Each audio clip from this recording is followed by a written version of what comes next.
Starting off with the primer, priming my lids for my eyeshadow and transition shade.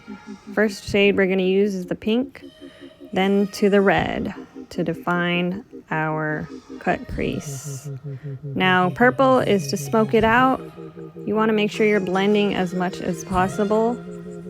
Now we're doing a little bit of a liner. I'm using the red to fill in the base of my lid and as well as purple.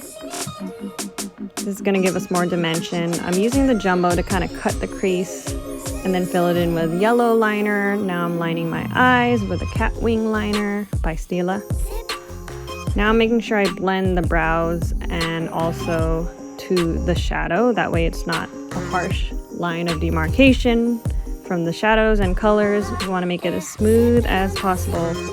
I go ahead and blend all the way back with color and even just a shade that has no shadow in it. Now I'm filling in the waterline with red,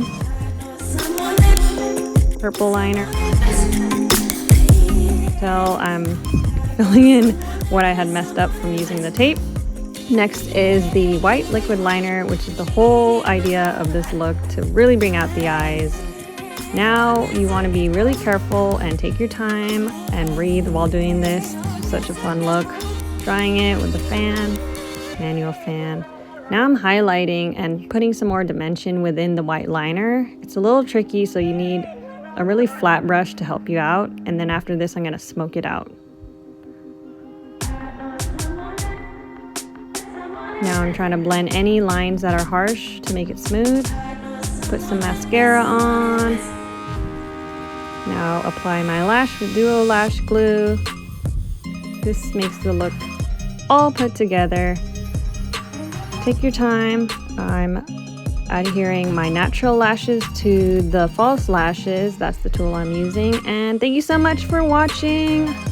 Don't forget to subscribe. Let me know what you want to see next. Here's the look.